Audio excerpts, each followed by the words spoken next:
Hey everyone, welcome back to the channel. Today, we're diving into a crisis that's shaking the foundations of global trade and threatening the freedom of the seas. I'm talking about the Houthi militants in Yemen and their relentless attacks on shipping in the Red Sea. These aren't just random acts of chaos, they're a direct assault on the global economy and the principle of free maritime navigation that keeps our world connected. So, how did we get here? And what's at stake? Stick around to find out. And don't forget to hit that like button and subscribe if you're ready to unpack this with me. Let's start with the basics. The Houthis, also known as Ansar Allah, are a Shia Islamist rebel group based in Yemen. They've been locked in a civil war since 2014, controlling large chunks of the country, including areas along the Red Sea coast. Backed by Iran, they've got access to some serious firepower: drones, missiles, even small attack boats. Their stated goal? They say they're targeting ships linked to Israel in solidarity with Palestinians in Gaza. But here's the catch. Their attacks don't discriminate.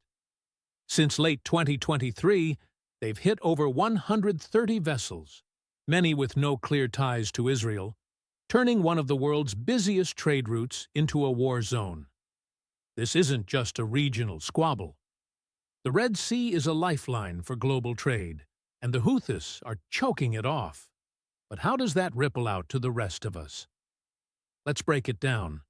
The Red Sea connects the Indian Ocean to the Suez Canal, handling about 10 to 15% of global trade and a huge chunk of the world's oil and gas shipments. When the Houthis started their attacks, major shipping companies like Maersk and BP said, "Nope, we're out." They've rerouted ships around the southern tip of Africa, adding weeks to journeys and jacking up costs. Freight rates have doubled, sometimes tripled. Insurance premiums? Through the roof. And guess who's paying for that?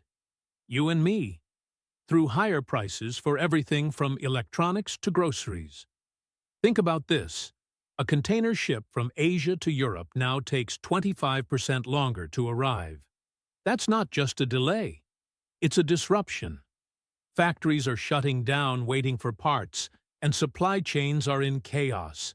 And it's not just about money. Energy markets are on edge too. 12% of the world's seaborne oil flows through here. One wrong move, and we could see gas prices spike globally. Now, let's talk about maritime freedom. For centuries, the right to sail the seas unimpeded has been a cornerstone of international law and trade. The Houthis are shredding that principle. They're not just pirates. They're a non-state actor using high-tech weapons to impose their own economic sanctions, picking and choosing targets based on political grudges. The U.S. and its allies launched Operation Prosperity Guardian to fight back, with warships shooting down drones and missiles. But the Houthis keep coming, and every attack chips away at the idea that the seas are free for all. This isn't just about shipping lanes, it's a power play. If the Houthis can get away with this, what's stopping other groups from doing the same in places like the Strait of Hormuz or the South China Sea?